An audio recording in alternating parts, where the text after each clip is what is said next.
Welcome, welcome. My name is Cynthia Napek. I am the president of the Leadership Louisville Center. I'm so glad to represent our fantastic and awesome team at Leadership Louisville Center. We have a wonderful board. We have awesome staff. Several of them are on the call today, so a shout out to them. We have great people who make these things happen for us. You know, Holly Prather, who kind of curates our thought leadership series. If you've got a great idea on who we could have as part of this series, Holly's the person to shoot that to. And we've got Shelly, who helped make sure everybody was on and helps us do all those things. And Aaron Miller's going to help me with our Q&A, and we got lots of other folks on the line too. So shout out to our team for pulling these great things together. It's really important right now. One of the things when we went into this crazy pandemic world, our Leadership Louisville Center, largely what we had done is bring people together live and in person. And we made a really quick decision that right now it's even more important for us to stay connected to what's going on in the community, for civic leaders to know our leaders and to engage with them on the regular. So right now, we were incredibly happy to have flipped this to virtual very quickly, and even more excited that when we were doing this live and in person, we would get like 50, 60, occasionally we might get 100 people. But now that we're doing this virtual, we're getting like north of 500 people to sign up. So very exciting for us and very, very rewarding to be able to do this for you all. We love our thought leadership series, and we love to welcome our alumni and guests. We have a very exciting one coming up, but what I'd love to do is I'd love to steal just a minute or two to let you know what else is going on at the Leadership Louisville Center, because we know you're going to have such a fantastic morning with us. You're going to want to know what is next. What else can I do? The next thing coming up is our Wise Women series. This is an event that we've been doing for more than a decade, and it always has amazing people who come participate and amazing women at the podium. Our next speaker is Olivia Curtly. She is incredible. I mean, really not like incredible just on a local scale, but you're going to want to come hear her story because she's been incredible on a national level. And that's coming up. We have a great opportunity for you to interact. So it will refill that connection piece of the puzzle that is missing for so many of us right now. We also have a lot of things coming up that will help you show up as the very best version of yourself. That's one of the things that is important to us, is our ability to make investments in you, and we do that through our green room courses. So we've got a couple of things coming up in the next few weeks that you're going to want to sign up for. Right now, everyone's being asked to do like 10 times more than they usually would. So making sure that you sharpen the saw is more important now than ever.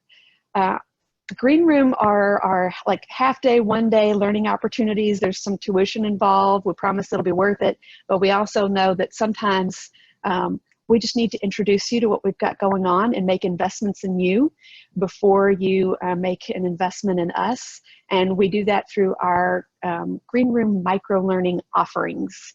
Micro-learning is completely free, completely virtual. They are usually about an hour of your time. We've had some really cool speakers, some best-selling authors, thought leaders who are going to teach you a little skill, a little insight, a little aha moment that will make you better able to get things done with and through other people. And shameless self-promotion, I am actually the next thought leader, or the next micro-learning speaker. We're going to talk about the business case for belonging. One of the things that the Leadership Louisville Center does in our community is we look at the social fabric of our community.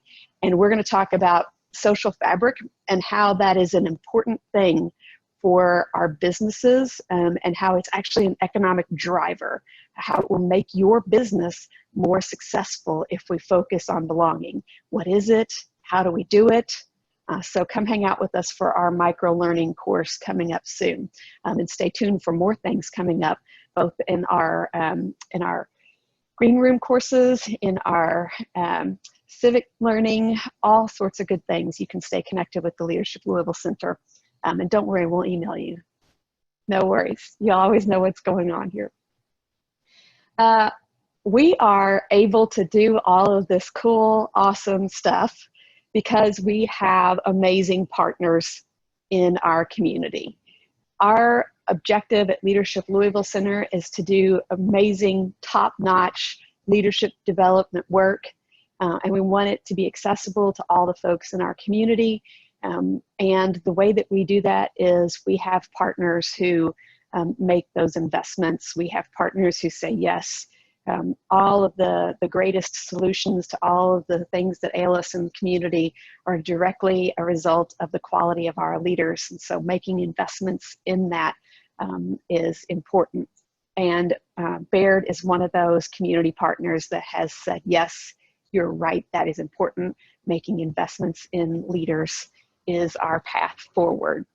They have been a wonderful, wonderful fan of the Leadership Louisville Center. They have been a partner, and they send their own team members and staff people to connect with us so that we get the value of their brain trust. They have walked the talk and been invested in this community, not for 10 years, not for 20 years, but for the better part, actually more than a century.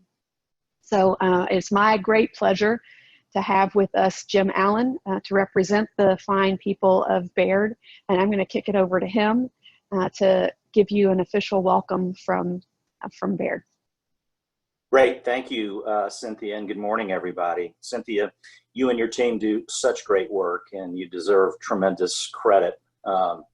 Leadership Louisville is such an asset to this community and actually to the region. And at Baird, we're very proud to support the Thought Leadership Series and be very supportive of all of your programming. And your reference being committed to the community for a long time, actually 166 years. And of course, the Baird commitment is building on the longtime Hilliard Lyons legacy in Louisville and this region. So again, we're very, very proud to support your programming and very much appreciate all that you're doing. And anybody that wants to question the relevance and the timeliness of your program has to look no further than today's attendance at about 600. That's a real incredible statement about the importance of what you're doing, the timeliness of the topics, and obviously tremendous interest in today's program. So thank you very much for all that you're doing to support our community on so many different levels. Now it's my privilege to introduce our guest speakers. I have had the pleasure of knowing Siddiqua for a number of years. She is so passionate and committed to everything she does, and it will undoubtedly come through in her comments today. And she has accomplished so much. Sadiqa Reynolds is the president and CEO of the Louisville Urban League, the first woman to hold this title in the organization in its 95-year history. She previously served as chief for community building in the office of the mayor, was a district court judge, was the first African-American woman to clerk for the Kentucky Supreme Court, and was also the first African-American to serve as Inspector General for the Commonwealth of Kentucky. Under her leadership, the Louisville Urban League is committed to jobs, justice, education, health, and housing. She's also leading the efforts to build a $35 million sports and learning complex in West Louisville and is well on her way. Today, she's accompanied by her talented colleague, Christina Shadle. Christina joined the Louisville Urban League in 2019 as Director of Investment to focus on the Sports and Learning Complex project. She was formerly with IQS Research, responsible for the design and execution of strategic research programs. Previously, she launched and managed the region's first Hispanic Latino Business Council. Christina is known for bringing a combination of national best practices in community organizing, economic development, and world-class data analytics. Welcome, Sadiqa and Christina. We look forward to this conversation, and we'll turn things back over to Cynthia to moderate today's dialogue. Thanks again to all of you for being here today and joining us. Okay, so here's our agenda for this morning. What I've done is, well, first, let me tell you what our purpose is centered all around how we inspire and equip leaders to be better and to do better. one of the ways that we do that is by really looking at growth. How do we as adults grow? And the bar that we all set internally is when people go through a Leadership Louisville program, we want them to come out on the other side and tell us, wow, that was transformative for me. That's what we want. And what we've realized is that people rarely have that aha moment that is the transformative growth when they're in their comfort zone. People usually have that when they're stretched to the edge of that comfort zone. And how we do that is we look at how do we create opportunities where we have both high challenge and we push each other, and we also have high support, where we understand that everyone's coming to this from the idea of how do we make our community better. So trying to kind of master that is how we help push people into that growth zone, which is the thing that I love most about our jobs at the Leadership Louisville Center, is focusing on that opportunity to have those transformations and have people see the world differently. And I know our speakers have that capacity this morning to help us see the world differently. So what I've done is I've gotten just a couple of starter questions going, and because we're all about be better and do better, I kind of split them up. And the first couple of questions I've got will focus on how do we as individuals be better, right? How do we make investments in ourselves? How do we move away from avoidance and fear? To the part 2 question, which is then how do we do better? How do we move to that ally, to that voice of change and action? So I'm going to ask just a couple of questions because I really want us to have opportunities to hear from you all. I'm going to get us going, and then at some point I will be calling for questions that you all can put into the chat box. So be thinking about what you might want to ask our esteemed guests. We have frequently featured Siddiqua in our Leadership Louisville programs, and every time I see her, all of a sudden I think differently about things, and I go back and I go, oh, I need to reevaluate how I'm seeing that, what lens I'm using. So I'm excited to have her and Christina, and I want to give the floor over to them. So to get you guys started, Christina and Sadiqa, let's start with one of the things that I hear so frequently from a lot of folks in the community who want to be helpful, who want to be useful, but they are afraid. They're afraid of saying the wrong thing. They're afraid of using the wrong word. They're afraid that whatever they say will either be not enough, or like they will have stepped out too far and say, that's overstepping. Help us get past that point of being afraid to say the wrong thing and the right or the wrong word. What advice would you give to us? All right, and I'll go ahead and start the responses. So first of all, thank you for the invitation. Thank you for having this conversation. I think it's a very important time, particularly in Louisville. My thoughts in terms of advice that I would give to other white people before they're speaking, I think really I would take a step back to say I think the first most important thing is to listen more than we think about talking when it comes to issues about race. And listening, I would say, comes from, listening to other Black leaders, listening through education, listening through reading. But a lot of, when I think about these issues, the reality is we have to listen and learn something about them and kind of step back and think that the reality is, unless you've really been intentionally committing yourself to learning about these kinds of issues, we don't learn them in this country. And I think it's a problem on several levels. But the reality is we're probably not very good at it. Generally speaking, there's not a whole lot that goes on in our country that really prepares us to be able to have educated, informed conversations. So I think there's really needs to be a commitment to education. And I'll use just a very simple analogy, but for me, I've learned to speak Spanish, and I've approached that work in many ways in many senses the same way as I have approached learning about race, which was to assume I grew up in an English-speaking household.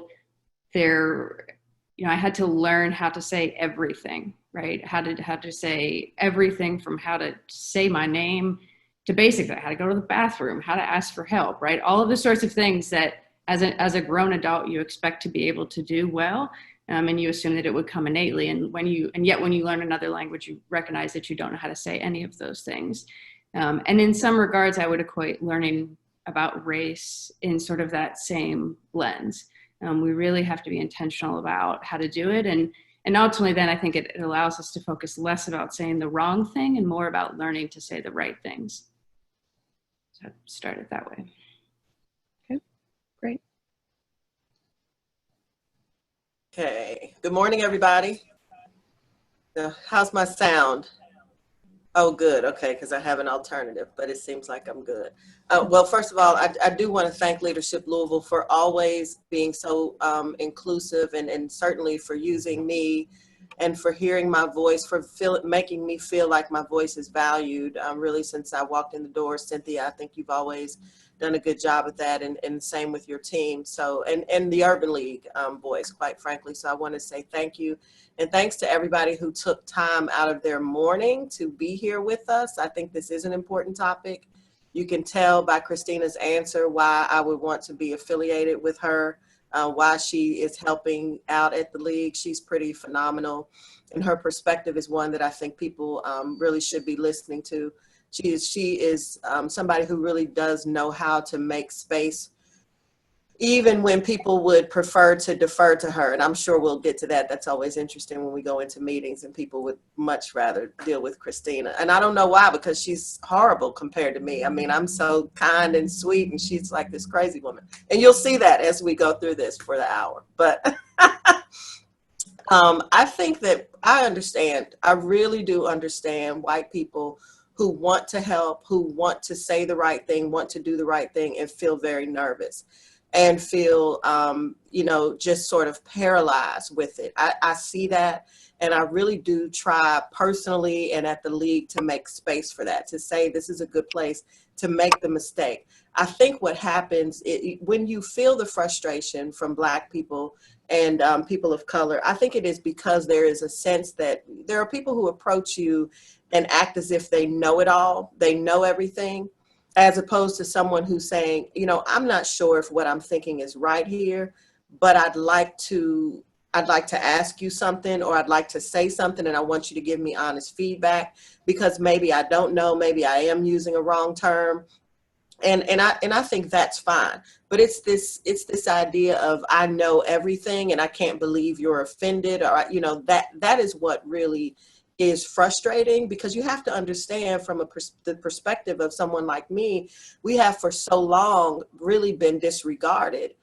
Even in fact, when I'm a speaker somewhere, I'm going someplace, a lot of times I don't really like to send the short bio, because I think in order for people to hear me, they have to know everything I've ever done. So like in the 6th grade, I had perfect attendance, and I was inspector general, and I was a judge, and so that means I went to law school, and so they somehow will pay closer attention, or any attention. And it's something that maybe a lot of people don't have to deal with. Certainly if you are not Black, I think women sometimes do have to deal with those issues, but not as much, believe me, as someone who looks like me, and certainly someone who looks like me in the role that I'm in. So I would say to you all, ask your questions, say the things that are burning in your heart. And this is a good place to do that, although it is on Facebook Live, so everybody may not be as forgiving. So I don't know, maybe you could call later. But you do need to say, I have a question, I don't know the answer. Most people are not going to get upset with you about that. They may get tired, if it's every day, all day, constantly, because you're not doing the other things that Christina said, reading, listening, paying attention. But generally, I think people will be patient with folks who are really trying to learn. That's my answer. I love that whole the reading, learning piece of the puzzle. You know, we're big fans of that. We've sent out a few reading recommendations. I've read a few things and had some aha moments myself. One of the things that is interesting to me is bias and blind spots. And I think in particular, it has been enlightening for me to think about racism and even like white supremacy, and the whole idea that white people are frequently like we're raised in the let's not talk about these uncomfortable things, and so that leads to a bigger blind spot when we don't talk about them. And the whole idea that you could potentially, like when we think of racist, we think of the most horrible, violent examples of that, but it's actually a much deeper, bigger issue. And you could be a racist without being on the news with a white hood on your head. And understanding that and learning about that is, I think, one of the things that has helped a lot of people move past that avoidance and fear and forward. So can you all talk just a little bit about that whole idea of bias, blind spot, and how that connects to how we might all be perpetrating racism and systems that are not conducive to everyone moving forward? I think it's a great question, Cynthia. Thank you. So I sort of step back before you get into any of the personal characterizations around who is a racist or things like that, to really looking at what is the structure of racism. And the reality is that it's a descriptive word to describe a system that, based on race, makes choices about who has opportunities and who does not. And it's not, again, if we can separate it to some degree from the emotional components of what comes, you first look at it as simply an objective statement. We live in a racist society, right? We live in a society where white people over and over again for 400 years have done better, and Black people over and over again for 400 years have not been allowed to. It's every statistic that you look at will support it. Every data point, particularly the longer you look at the arc of history, and I think as Americans, we often look at very short snapshots of things, but the longer you look, it very clearly repeats itself over and over again. So simply from an objective perspective, we live in a racist society. White supremacy is a word that we talked about as well, is similarly related. Being white is to be supreme. It is the reality. I am significantly more likely to have more money by every measure than Siddiqua is, or by any other Black person, right? And not to say that that's the actual reality in our particular circumstance, but if you just assume a white woman as compared to a Black woman, I will be doing better than she is. That's just the reality of it. It is, to be white is to be supreme. And so again, I think the first part of this understanding is just to look at the fact that these are objective terms to describe a society that we live in and that we're all impacted by. And so I think that that's an important place to start. And then in that understanding to say, if you have a racist system then that controls and wields power and makes laws and makes choices that benefit white people, then by definition, we're all implicated in that system as white people who have benefited from that reality. So I think there's an element of that we sort of always need to start with in these conversations. Mm-hmm. Yeah, and I think it is on the white supremacy matter, it is to be white is to be treated as though you are supreme. And so imagine the day, and I cannot imagine what it is like on a daily basis to run into Black people who in fact are smarter, are more capable. It must be painful to have been raised really to think that you are somehow better and to find that in fact we are all really created equal. And so listen, the bias, we all have biases, and I think that's very important for us to acknowledge and to talk about. And when you said, Cynthia, that you all, that many white families sort of are raised in this space of let's not talk about race, I think that is probably not so true. I think it's, let's not talk about race around Black people, but it certainly does get discussed. I mean, my white friends say that it was discussed. Their parents, their grandparents had an opinion. So everybody's not, but I think there are a significant group of people who really are, and they're learning things that are inaccurate. This country has done a terrible job of explaining its true history, and we continue to allow it to happen. There's nobody on this call right now who doesn't understand that the history books are damaged, right? They're not accurate. They do not paint an accurate picture of the Black experience in this country, how we got here, why we stayed here, even how we got into the condition we're in. But we keep allowing this same stuff to be taught to our children, and we wonder why we're having challenges in the school system. You know, we talk about, oh, we need to recruit more Black teachers in schools, but we don't talk about how when segregation ended and we were integrating school systems, how entire schools of Black teachers were thrown away, just completely thrown away. And Simmons College is the best example here in Kentucky. You had Simmons College that was thriving. It was created because Blacks could not go to the University of Louisville. And when integration came along, every professor at Simmons was fired. Everybody. They kept one. And they drew straws to decide which one would be able to stay and go on to the University of Louisville.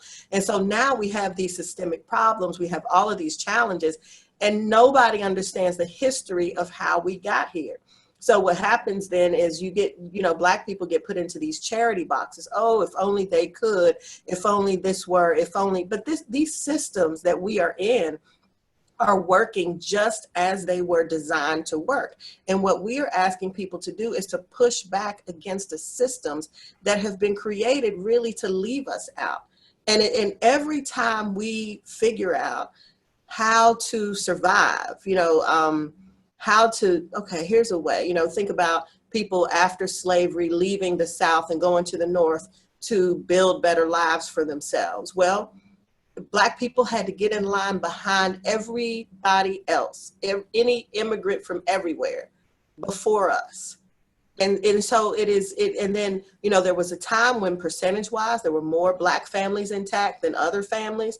But then when you move, you can't make money. They build housing projects, and then there becomes an issue of whether or not you have a father in the household. So there are systems that were created to leave our men out. So now here we are in 2020, suffering from all of these things, still living with the residuals of all of these things that no one talks about. And that is very frustrating to me. I wish that we had historical perspective on how things got to where they are. So another good example, redlining in our community. We talk about redlining. Louisville Metro has done a good job of releasing a report on redlining, but there's no response to it. It's been out there for 5 or 6 years. No one has said, oh my God, now I understand why the West End is where it is. I understand, like most people that don't own their homes, they haven't been able to. They couldn't refinance. They couldn't get equity lines. They couldn't get insurance. I mean, the federal government denied Black people insurance on their homes in your lifetimes. And there is no response to it. So that it is a very frustrating thing, because you have benefited from the pain and the labor and the oppression of Black people. And quite frankly, white people still benefit from it. And that's what we are saying. We have to have significant structural change in order to make everybody feel included in this opportunity for the American dream. That's what has to happen. So let me give you my bias example. When I started driving, for whatever reason, I had this thing about parking next to handicapped parking spots. I do not know why. And one day my mother was in the, well, I do know why. I thought if somebody was handicapped, they must not be able to drive. I mean, I definitely had a prejudice and a bias against people who would need to be in that spot. And my mother was in the car with me one day and said, why are we parking this far? I said, I don't want to, that's the only spot. It's right there. And I don't want to park beside. And she said, what is that about? Where did you get that? Why would you think that? If they have a driver's license, they can drive, and really checked me on my own issue, my own hang up that I wasn't taught at home. It just was where I was, and I was absolutely wrong and needed to be corrected. And thank God I had a mother who had the ability to do it. But I fast forward and think about when I worked in the mayor's office. You know, in Louisville, you really celebrate when we have like snowstorms and stuff. And some of you all have heard this a million times, but I think it is a good example of our privilege and our bias, and or just privilege, I guess. When it snows, snow plows go down streets and they clear it, and it sort of push all of the snow off to the side, right? You just pack it all off. And the point of it is to clear streets for the cars. And if you're in Louisville, to make sure UPS is still going to be able to stay open, because you never want UPS to ever close again after that one horrible snowstorm where they had to, you know, close down for a couple of days. So you clear the streets for the cars. So I'm on Shelbyville Road. Wendy's is on the right, and Oxmoor is on the left. And I see a woman trying to cross the street in a wheelchair. And, you know, the snow plows have been down, and I am celebrating the fact that the street is amazingly clear. But then I see her trying to kind of work her way over the hump, because the snow plows go down and they just sort of pack the snow onto the edges, and, you know, pack the snow, not thinking about the cut at the end of the road, at the end of the sidewalk. Most of us live our whole lives, and until we have a baby, maybe, and we're pushing that stroller, or we're teaching somebody how to ride a bike, we don't even think about what the cut at the end of the sidewalk is for. Generally, we don't need it. Most people can walk. Most people are not using wheelchairs. But sitting there at that light and watching that, what I could have done is just get out and help her, and that's fine. And that's obviously people did help her, and so it was okay. But beyond that, I worked for the city, and my responsibility was to go back and say, you know, when we're clearing snow, we need to make sure the cut at the end of the sidewalk is clear, because it doesn't make sense to create a barrier for someone. So I didn't need it, but you do what you need to do to make sure others can get through. And I think that is what white America has really failed at a lot, to be honest with you all, that, you know, you have to understand other people's situations. Now, could I have gone, oh, I wonder how she got in that wheelchair. I wonder if she was doing something stupid. Was she jumping? Was she skydiving? Maybe she deserves to be in it. Was she doing this? Was she getting that wasn't, no, she's in a wheelchair. And she was trying to move about freely in the city where she pays taxes. And my job was not to allow a barrier to be created. And unfortunately, I think what happens for so many of us is that we see things and you see challenges for people, but your own situation is either too comfortable for you to use your voice, or you're afraid of what it might take from you, or just blatant disregard. I don't know, but I know it is exhausting. It cannot be my work to cure racism. I did not create it. I do not benefit from it. The people who do and have need to help dismantle it.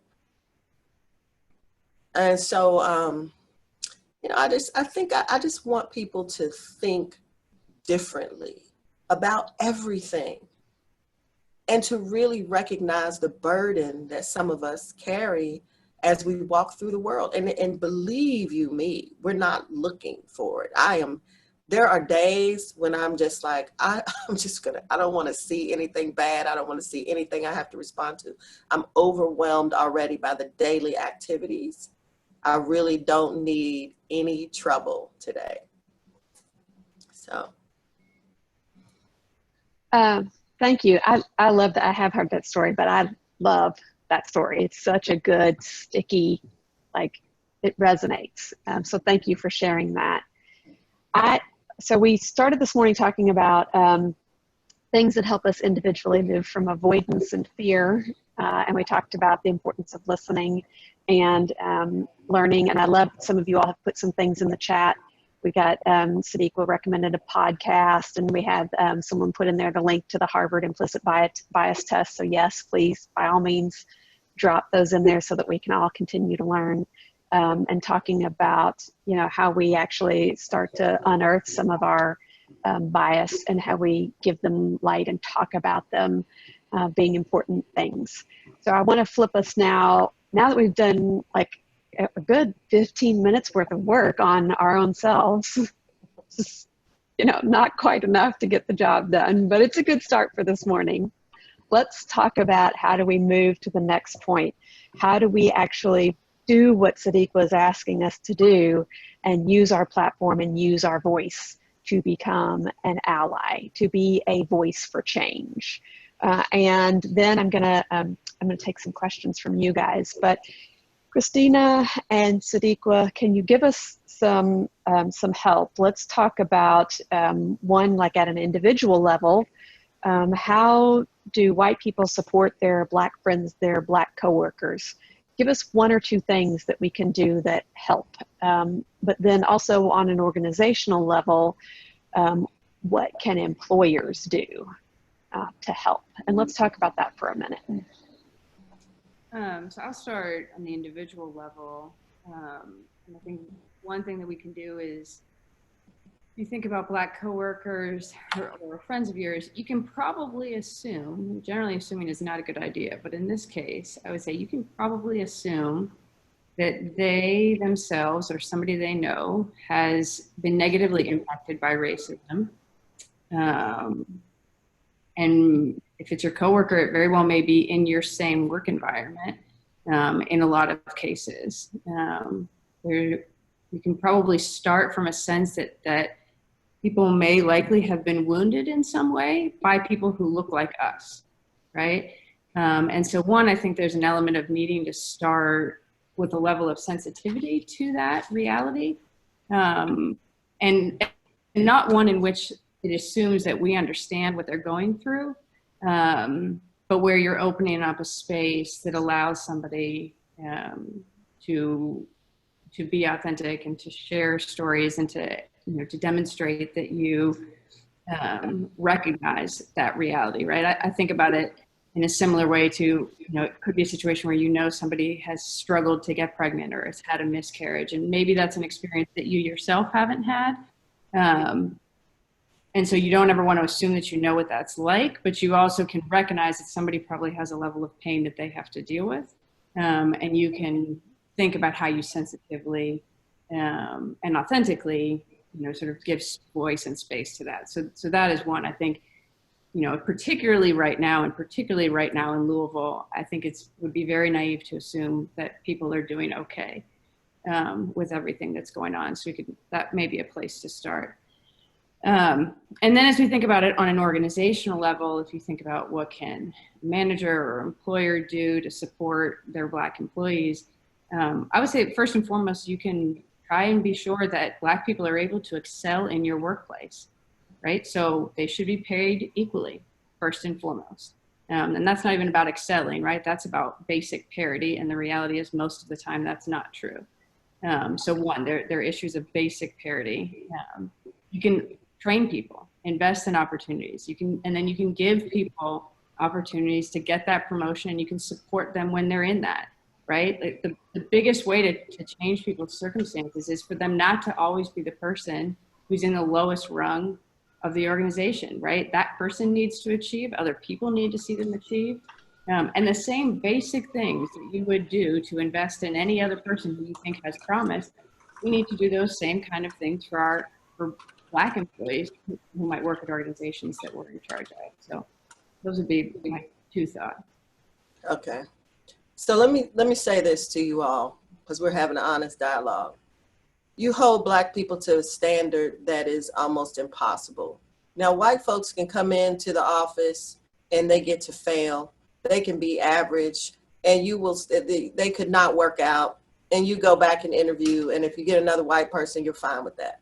And you know what, that one might not be as great, or they may take another job, or they could be fine. And the next time you'll get another, you don't mind 3 white people in a row, 4, 5, 20, 25, 100.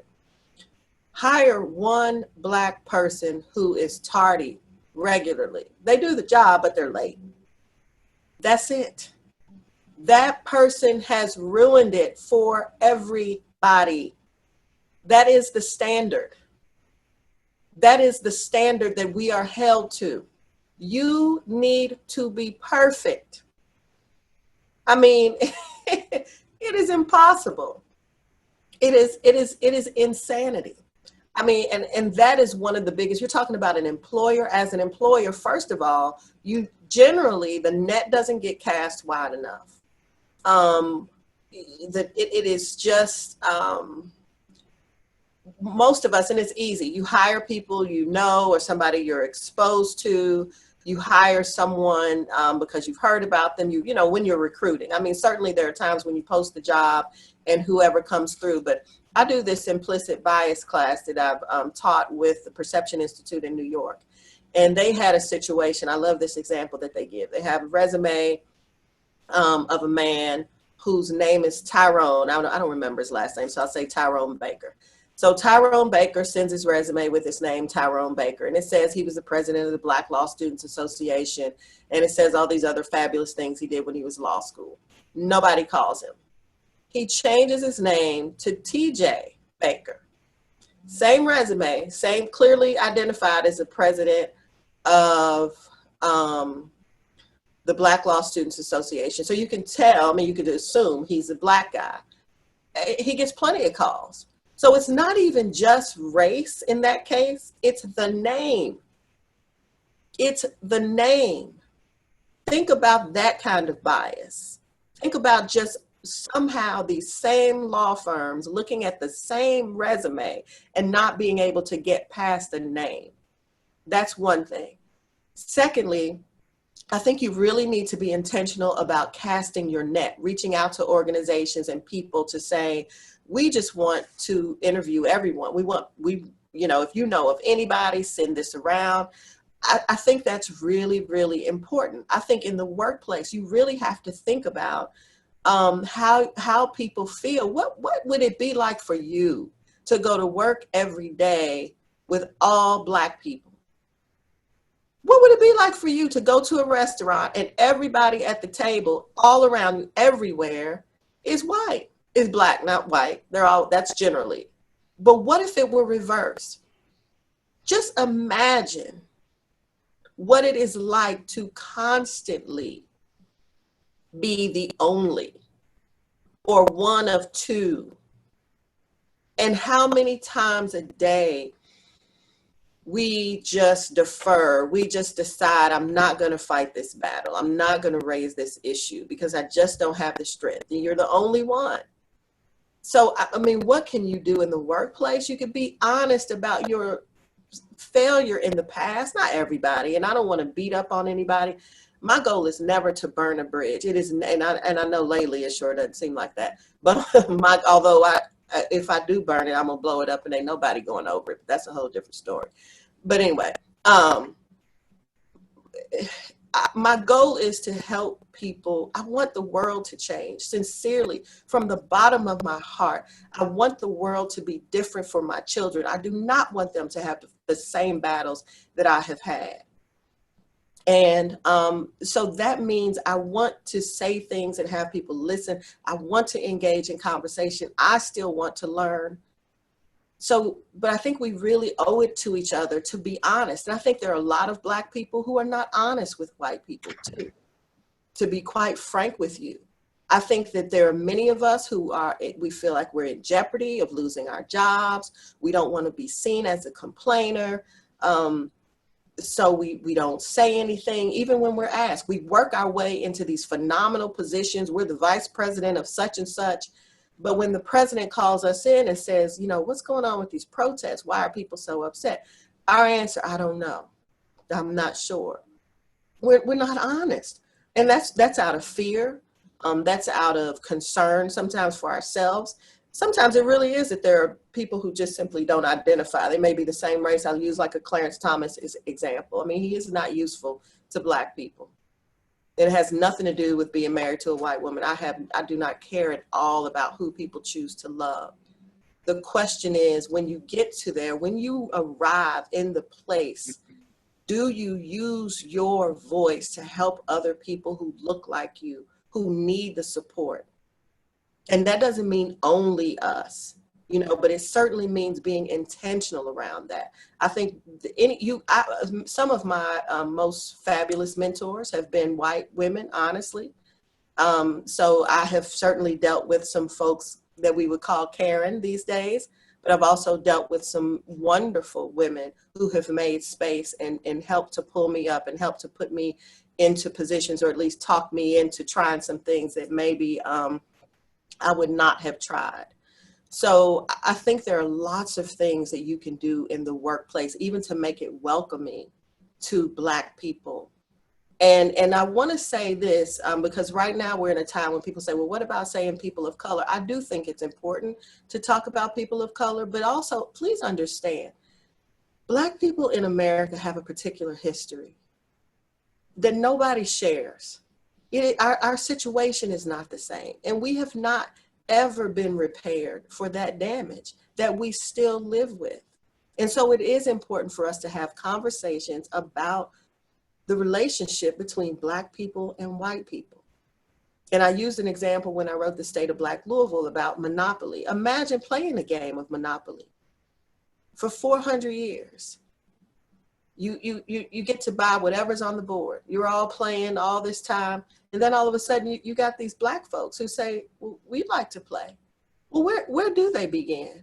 Do they start with the same amount of money that everybody else started with 400 years ago? What about property? How do you get property when everybody owns everything? When you're so far behind, how do you ever catch up? How do you ever close the achievement gap? And does it mean that you have to have more resources? Does it mean that you just have to be committed to investing in educational resources for these children who for a while in this country, a long while, were not allowed to learn to read, whose teachers you threw away? Those are the things that we have to be willing to address. With our friends, I think hopefully friends are really friends and they can have honest dialogue, have honest conversations, give honest feedback. I can tell you for me, when the protesting started around Breonna Taylor's case, after George Floyd and everything else, a friend of mine called and was kind of complaining about the looting, or at that point, the only person I had seen on the news was the white guy with the hammer busting out the windows at Subway.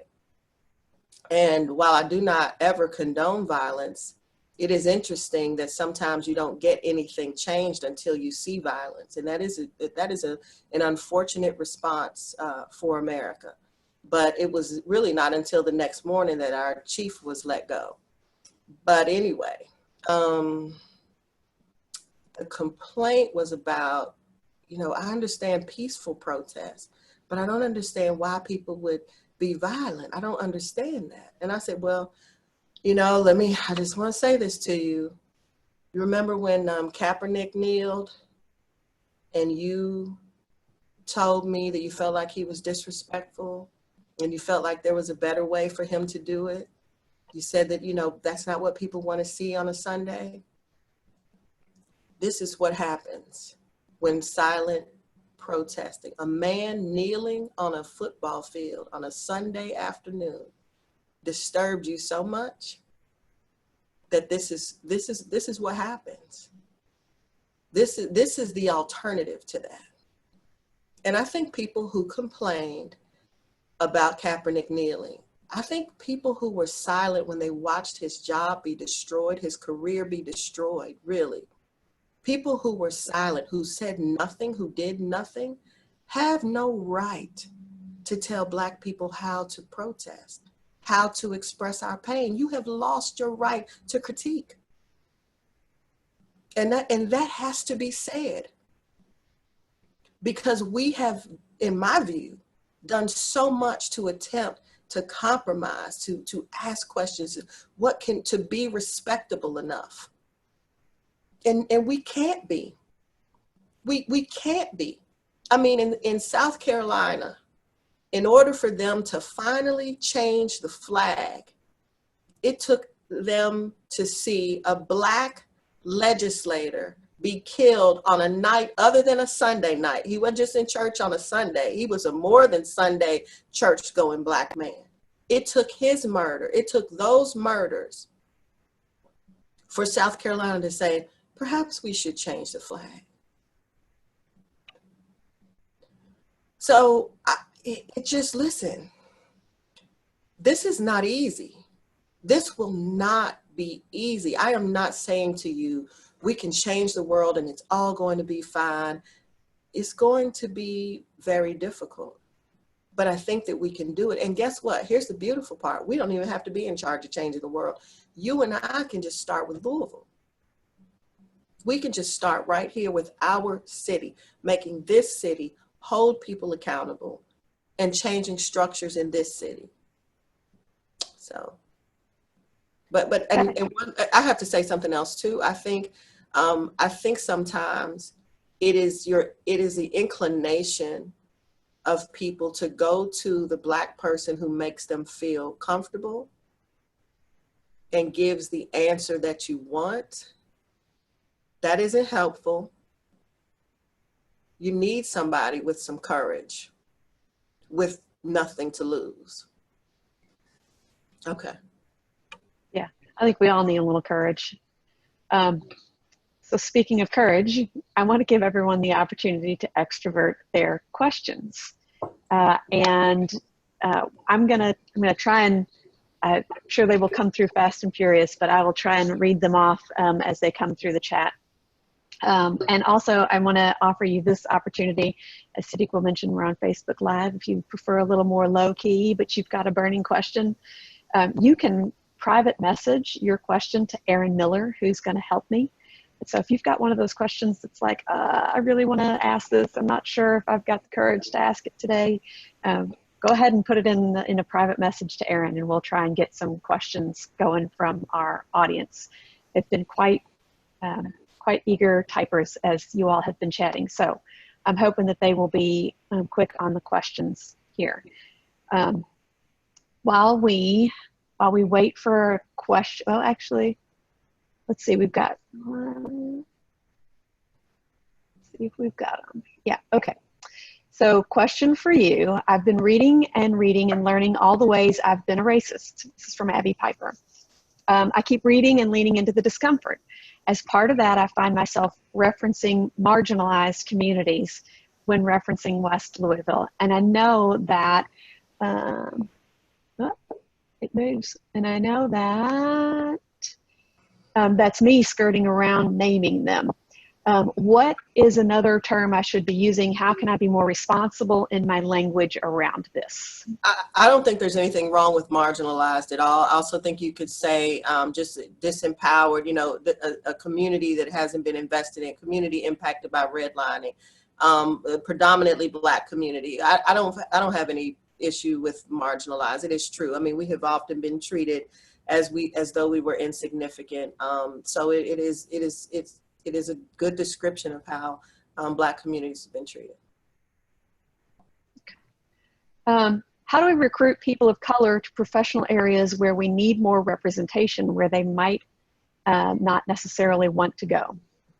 I think you can align yourselves with different professional organizations. There's organization of Black accountants, there are Black lawyers, there are Black everybody. You know, we've always had to have our own, just like even with the Bar Association, you would think with the law and all of the civil rights stuff that Black people would have been welcome to practice law. Same with the Black Medical Society. That just wasn't true. Those organizations didn't even want Black doctors, didn't want Black lawyers. So you have a Black Lawyers Association. So National Bar Association. Usually, if it says national, it is probably Black folks. So if you have an American Bar Association, find the National Bar Association or National American Medical Association, there's a National Medical Association, and same thing for the Bar Association and other organizations. You could also partner with nonprofits of the Urban League. We tell people all the time about jobs and opportunities. But I want to tell you all something. I run a charity, but I do not run it for big companies to make money off of. That is not the point. I run an organization to help people who need help. People who want to come to me for help with their multi-million-dollar company need to pay for that work. That's just a reality. We have a level of expertise. We have contacts in community, and we're not the only ones, but we're one example. And I think you have to be willing to write that kind of recruiting into your budget. So that's one thing. So thank you, Kelly, for calling my attention to one that was asked earlier on. This is a really long question. So I'm gonna read it all, and you guys can pull out from it which pieces of the puzzle you want to answer. Okay. So can we talk about what we need to do as a community in terms of structural change, which is a great question. What about the JCPS budget? What about the level of Louisville Metro budget that goes to LMPD, Metro Corrections? What about working against cash bail? Can we talk about white people, what white people can do in the local and state police systems to address racism on a structural level? So. Oh, right. Wait a minute. What was the beginning real quick? I'm sorry. So the heading is, can we talk about what we need to do as a community in terms of structural change? And then the 4 examples are JCPS budget, LMPD budget, bail, and what specifically can white people do, local and state political system? Okay, so on the JCPS budget, here's a hot topic right now. Everybody knows we have a virtual divide. Our children do not have access to resources, and we already have an achievement gap. And you can do your historical study and figure out why the achievement gap exists. And I am not someone who says there's never any personal responsibility. That plays in at times, but mostly you're really talking about structural issues and systems that are designed to work exactly as they are working and leaving out people that are being left out. Very intentional. May not be the intention of the people who are in the system now, but the fact that they don't disrupt the system is still they are culpable. So right now we have got to find some sort of virtual platform in order to move forward with JCPS, one where we have young people who our students have access. And so what kind of money do we need to spend? It really bothers me that we have to worry about what it's going to cost to educate our children when we know education is a game changer. Education really does change the outcomes. And I compare it to when this, I did not realize that our country had enough money laying around to write everybody a stimulus check, whether you needed it or not. I didn't realize that we had the money to send Harvard University, I think like 85 million, and then Ruth's Chris got 50 million. I may have my numbers reversed. One of them got 50 million, one got 85 million. They both sent the money back. I didn't know America had that kind of money laying around. So we can find money to do what it is we need to do, but we have simply not prioritized education, not in this country and not in this community. We have to stop nickel and diming on something this important. This is tremendous. So right now we need to be looking at making decisions. I know that last night they voted on, 6 weeks from now, they'll look at whether the students can come back to school. Decisions have to be made. Are we going to use any of that transportation money, redirect it for virtual learning? Are we going to invest in these teachers being able to be successful in doing that because it looks like the world is changing? Are we committed to equity in education? Are we committed to closing this achievement gap?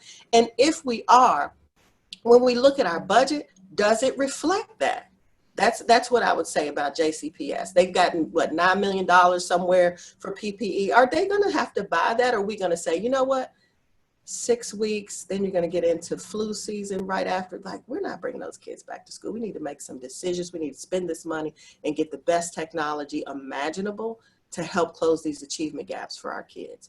On the police department, you have heard people, I'm sure, say that they want we should divest in police. There are people who believe we just don't need police because of the history. If you think about what police were created to do, a slave patrol, they haven't really changed much, unfortunately, in many communities, they do patrol the West End different than they patrol Prospect. And I have lived in Prospect, and I now live downtown, and I can assure you there is a difference in how you are serviced. I can assure you of that.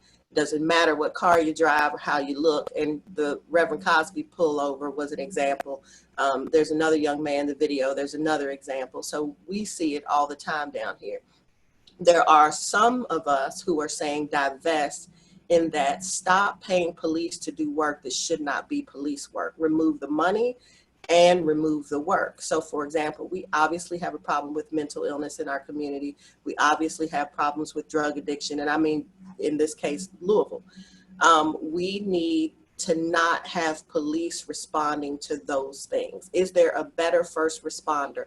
If there is, let's pay that group, let's pay that social worker, take the work from police so that we don't have so many situations where we have a risk of someone being killed. Someone who is unarmed and needs help, maybe doesn't need, not maybe, they don't need a police officer to respond. We are not even talking about how often we're sending police to revive people who have overdosed. Narcan is being used. It's somebody's either donating it, it's being purchased. Police officers are going out. Is that their work? Is that what we want police to do? Or do we really want police to come in when there's a bank robbery, when there's a murder or kidnapping in progress? That's what I want police for. We don't need police for some of these other things. And so take that money, take those resources and invest those in groups and organizations that can respond differently so that our community really is safer. And by the way, let's use some money on investing in root cause things. So the Urban League's focus: jobs, justice, education, health, and housing. We have 6,000 homeless children in our school system. Well, why do kids ever deserve to be homeless? Why can't we think, again, in a country that found $85 million to send to one company, one organization, we can't find money to take care of our children? Something is wrong. So, and by the way, Metro, what happened is the budget, not only did the police not get a reduction, I think the budget increased slightly. So, we wrote letters, we talked, but I don't think anybody listened to that. Let's see, what else did you say? I can't even read my own handwriting. LMPD, bail. Bail is designed, the bond being set is designed to help people return, to come back to court. So you're in court, for whatever reason, you got to come back. We're going to set a $500 bond or a $50,000 bond. There is no information that shows us that that is the reason that people are coming back. We need to get rid of cash bail. There is a wonderful thing in our community and in our state, in our country, called the Bail Project. And they pay the bail for folks. And then once they pay the bond so folks can get out of jail. Once the case is over, that money is refunded. They get to return that money back into their system and continue to use it over and over again. So it isn't a system that is necessary. Certainly there are certain things, murder, someone with a passport, you think they're going to leave the country. There may be instances where you think that bond is important, but I was a judge and bond on somebody on an alcohol intoxication case because they didn't show up. And then what happens, they get locked up again. That's not a good system. It's very cyclical. We need to do better.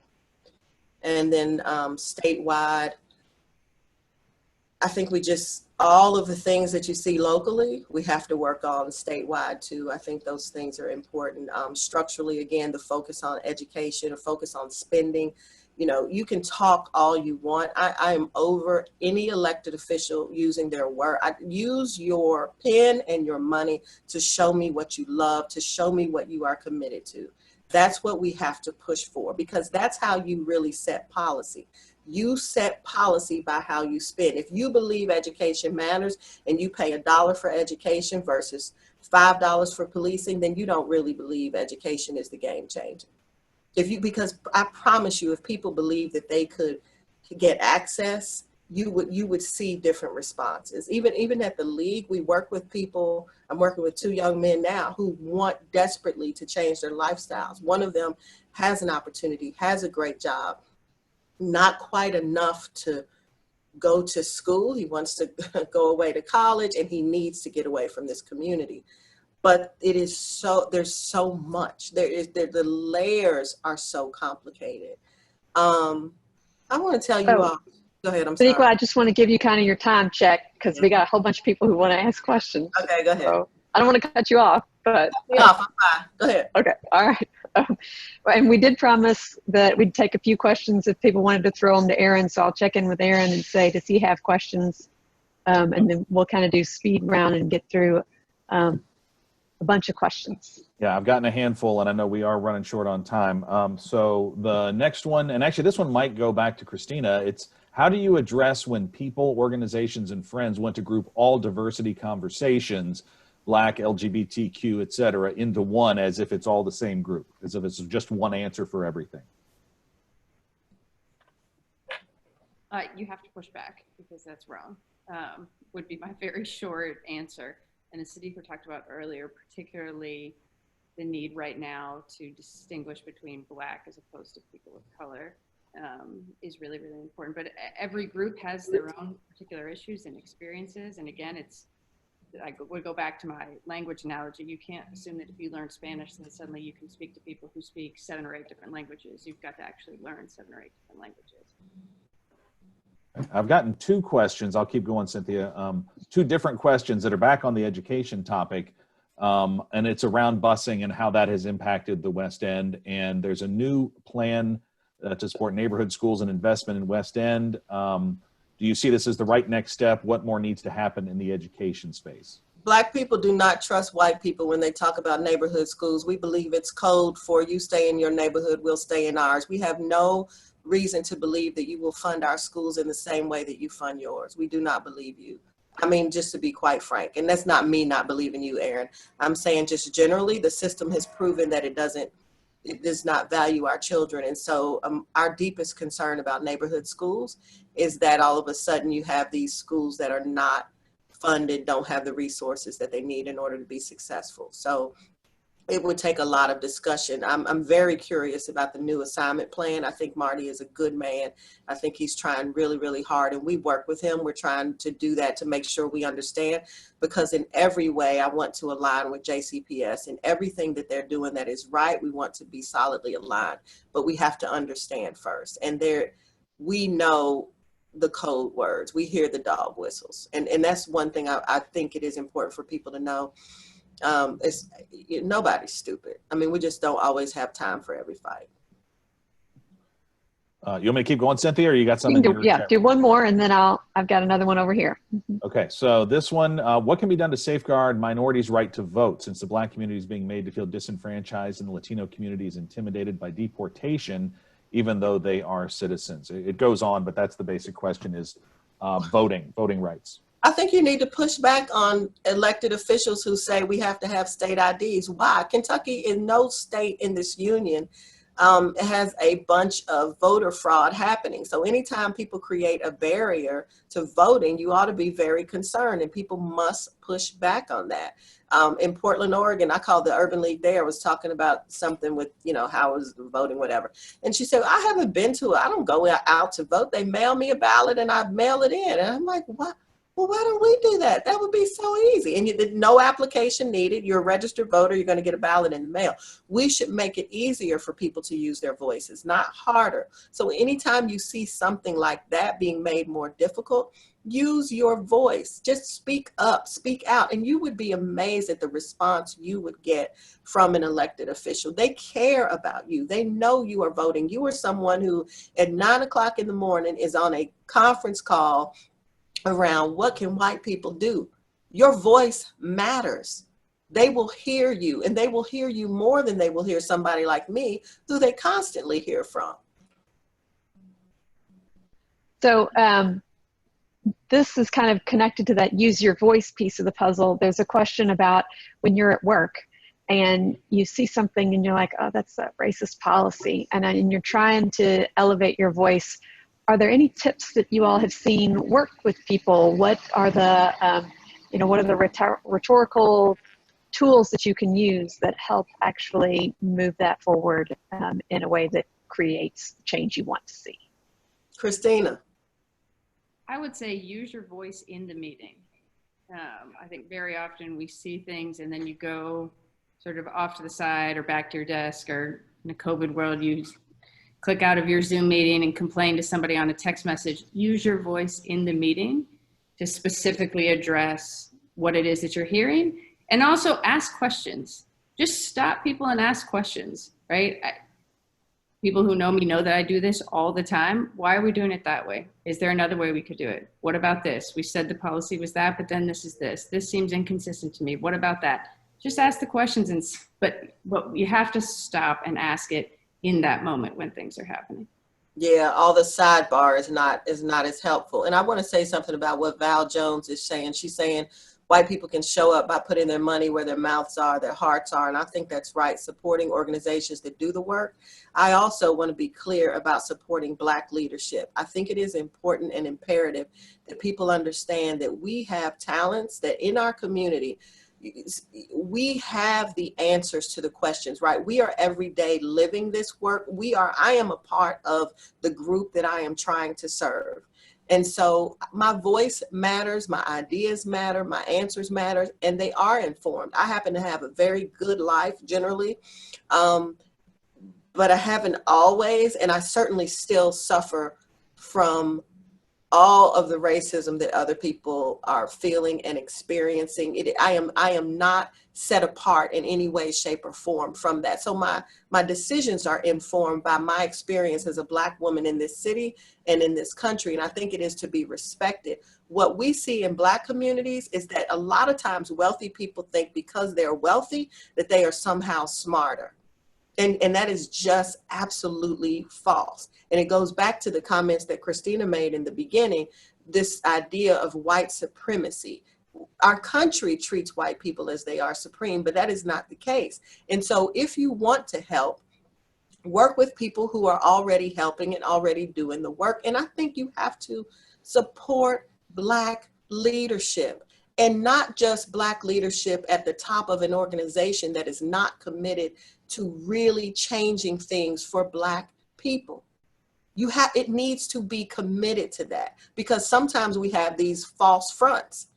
And then people end up and they say, Siddiqua, we invested $10 million and we didn't see this, we didn't. Well, that organization was never committed to equity and justice. They were committed to this thing, but they weren't saying this other part. And so even right now, as we try to rebuild the West End, it's not just to rehab and revitalize, but it is to prevent gentrification, to move toward a pathway to Black ownership, to begin wealth building, and not just Black ownership for housing, but also for small business supports. So you've really got to be intentional about the work and supporting the leadership. I can't say that enough. So one of the things that Leadership Louisville is known for is we're really good about managing our time, starting and on time and all that. We're out of time, but if Sadiqa and Christina will hang on for just another couple of minutes, there's one or two more questions let me acknowledge our time frame and say we understand if you have to go and jump off and do a thing. Also, Sadiqa and Christina, I know you all have a bunch of other stuff to do, but I want to say thank you both for being with us. I want to say thanks to all of you all. Leadership Louisville Center, we're not experts on diversity, equity, inclusion, but we're definitely enthusiasts and trying to build our expertise. So thanks to all of you for coming with us on that journey. Sadiqa and Christina, if you all don't mind, one more, maybe two more questions. I just don't think that I am doing anything more important today. And I mean that from the bottom of my heart. So I don't even know what I'm supposed to do next, but I'm going to stay here as long as you will have me. Thank you. And like I said, we understand if folks got busy days, but I'm appreciative of Christina and Siddiqua for hanging out. And if you have an extra few minutes and you want to keep learning along with us, then I'm going to, James has been consistent on his typing fingers, so I want to get to his question. And he wants to talk about how hiring in Louisville is continually based, or diversity hires are kind of like, we use that number on unpaid interns. And if we have that, then we're okay. But meanwhile, our white counterparts get offered executive level positions on much shorter resumes. So can you talk to James's observation? Yeah, and I saw somebody say something. I had made a comment about white people often being in a position to be able to fail up. So you're really not always having to be as prepared. And I think women and men have this dynamic where women will want to be extra ready. And men are like, oh, there's a great job, I'm gonna go for it. I think I should have it. And so imagine that times 10 as it relates to race. Louisville doesn't do a good job. If you all can look at your boards, you can look at your staff. You haven't been as intentional as you should be, and you guys are the good guys. You are. You're not. Most of the people on this call are, you may have some challenges, and most people do, but you're not the Klan. You're not going to the Klan meetings. You're not, and they're still having them, by the way. But you're not doing what you could do, honestly. And I don't want to. It's just, it is what it is, and there's no way to pussyfoot around it. I can't make you feel better. I can't excuse it, and it shouldn't be excused. But you have today to start over. You will have openings again, and you really need to be intentional about who you recruit, who you talk to about those positions, how you think about them, where you advertise them. All of those things are important, and that goes back to how we cast the net and who it is that we want, who we feel comfortable with, and why we feel comfortable with them. And I think that as the world changes, sometimes we may be a little bit uncomfortable, but we have to do it. So I think that's really important. I would add just one other thing to that, which is the need to invest in long-term relationships. And again, I think white people are particularly short-sighted when it comes to race, and it translates into things like hiring, right? So today I have a position, I want to find a Black person. We don't have hardly any Black people who work here. I don't know whether this environment is accepting or open to them. And I'm going to ask one Black person to see if they know any other Black people, right? As opposed to something like, oh, we're going to strategically invest in Simmons College as a local historically Black college and create relationships over time and build connections with professors because I'm in finance and they have a finance program, or I'm in marketing and they have a marketing program, and I want those professors to know that I'm an employer of choice and that I care about this organization. And, right. And then when they see somebody smart and talented, then they'll be likely to recommend. We do the same thing with white organizations, right? And we do the same thing by reaching out to, people in your own personal networks that you've built relationships over a very, very long time.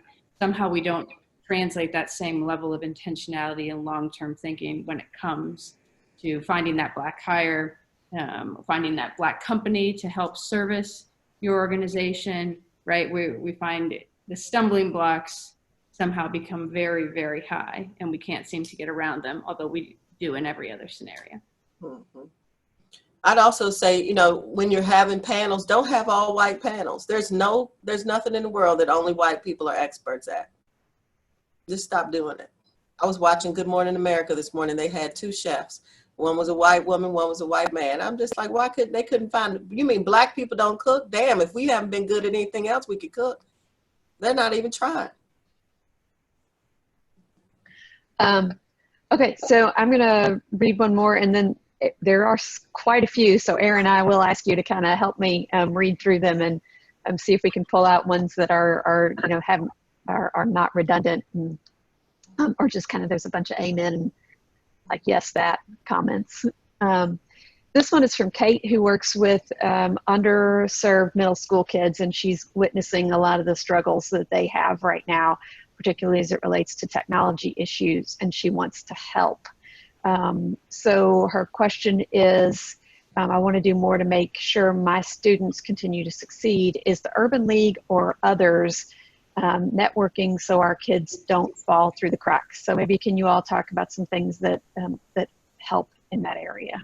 We've been partnering with JCPS always, but especially during COVID-19, to make sure even that our children were able to get the computers. In some cases, JCPS might not have been able to contact parents or for whatever reason, and so we've been working with that. We've tried to provide some technical assistance. I think this is an excellent space for companies to partner with JCPS and community organizations to say we're going to provide technical assistance for these parents and these kids. I think, because people have trouble and sometimes it's 10 o'clock at night. So we really do need that kind of support and that kind of expertise that I don't think JCPS has just on hand. So we've really tried to offer some suggestions. Corporate leaders are always saying, how can we help? And I think, why don't you have your IT team be assigned a week or a day to help, and we have some magical telephone number that parents can call and say, I'm trying to attach this file for the homework, I can't get it, or the kids can call. We need IT companies within companies to sign up to do that work to help take some of the load off of JCPS. I also think those same IT companies could offer some trainings for JCPS teachers. I hate to see teachers who love what they do and they're trying so hard, like the person who just wrote that note, and they don't have the resources to be able to do it. Resources should never stop us from doing the right thing. We can always do the right thing, but we just have to be creative around the partnerships.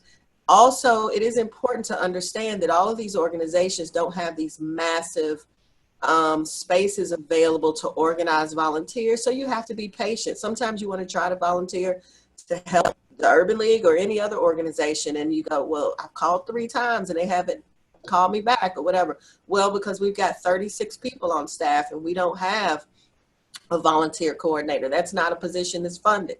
So, every position here is a grant funded position. We're drawn down for some reason. So I think the same thing of the school system, but we need to push and we need to figure out ways to partner, but you've also got to have a little bit of patience with that. Those are some of the ideas I have. And yes, the league has been helpful. So I got one more, and then I'm going to call on Aaron to see if he's grabbed one out of the many here. So this is a question from Joshua. It seems like whenever there's a crisis moment, we see a flurry of Racism 101 lectures, panels, conversations, etc. How do we organize white folks beyond basic education and into the consistent ongoing action stage?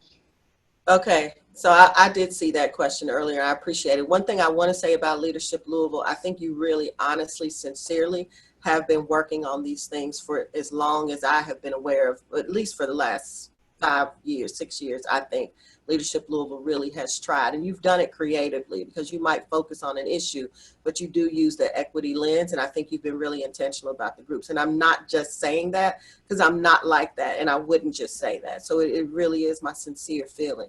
That being said, how do we organize? I am not in charge of organizing white people. White people need to organize themselves. Read. What will change your mind? Really, what will change you if you've taken the time already to be here? If you understood historical references, you would better understand the conditions. And if you understood how people got to where they are, I think your hearts would be changed. I think your behavior would be different and you could be better ambassadors. So I beg people, read The Warmth of Other Suns because it's a wonderful novel. The woman, Isabel Wilkerson, won a Pulitzer Prize for it.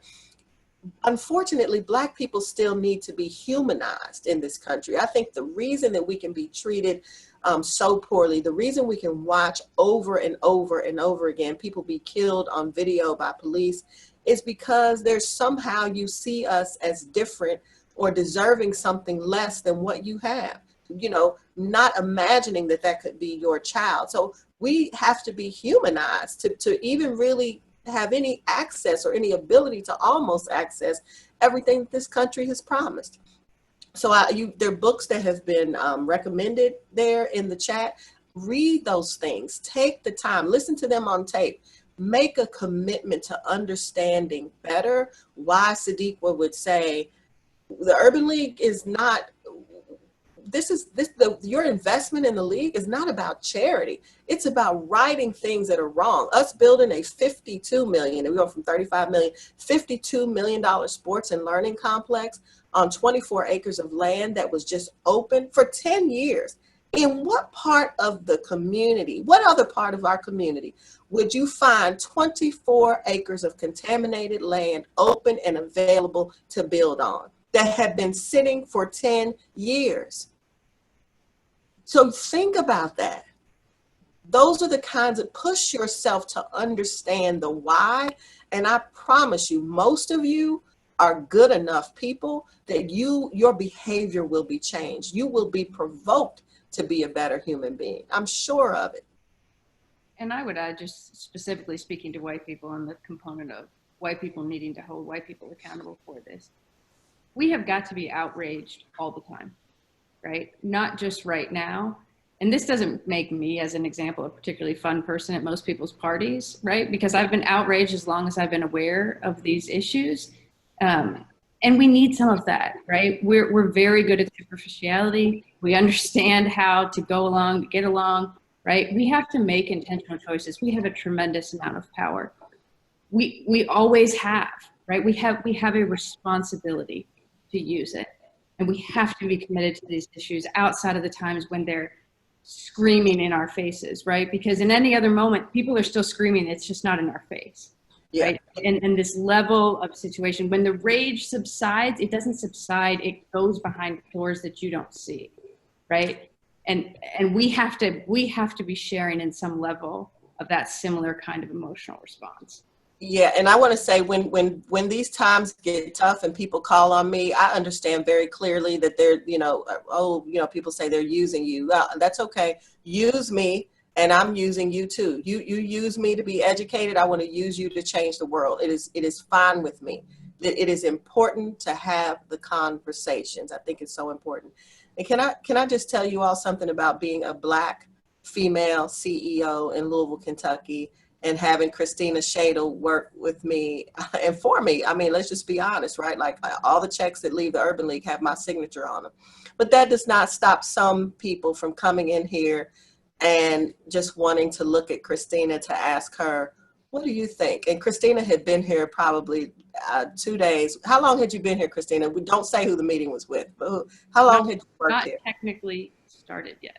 Oh, okay. She didn't even work here yet. She was just coming in. And so I had her in a meeting and a gentleman asked me some questions, a white, powerful man in our community. And I said, I gave my answer, which I guess he didn't like. And so he turned to Christina and said, well, what do you think? I mean, and in what world do you walk into any company, the CEO has answered your question and you turn to somebody else to ask them what they think? And that's what I said to him. I said a lot of things to him that day. It was not a very great first meeting for Christina, but she understood what she was getting herself into. I would have to admit it was an excellent first meeting.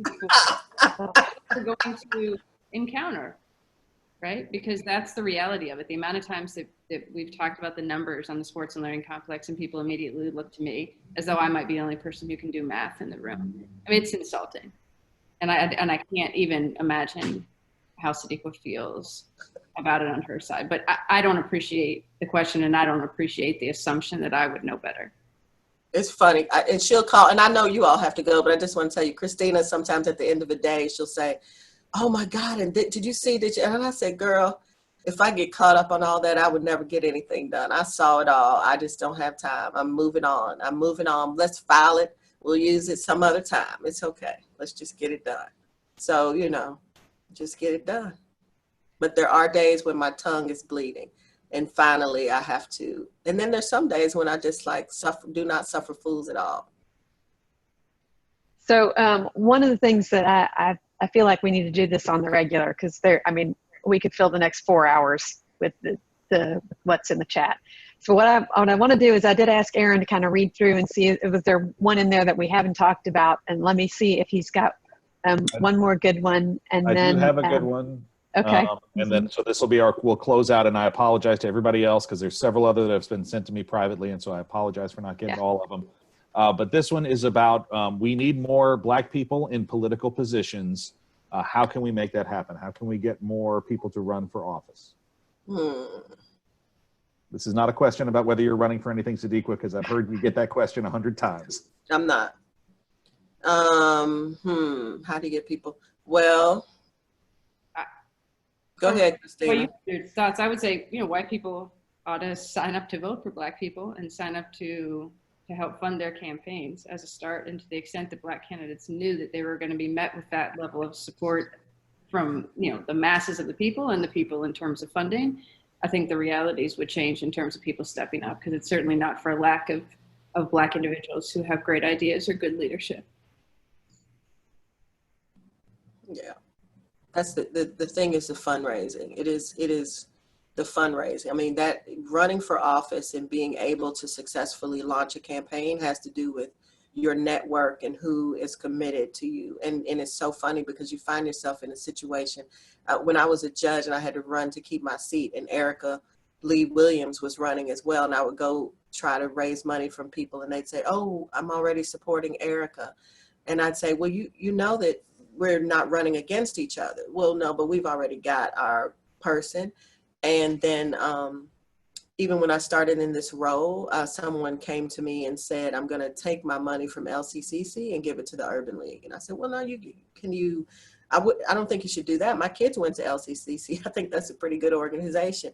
So we always are put in this position where it has to be one or the other. You can't have two Black friends. You can't have two Black organizations. You can't have two Black candidates that you support. And so you often will believe that you have built a friendship, and then when it's time to do something big, "Oh, well, I didn't mean no, we can't support that, not right now, I'm not sure," or whatever. So it is very difficult to run.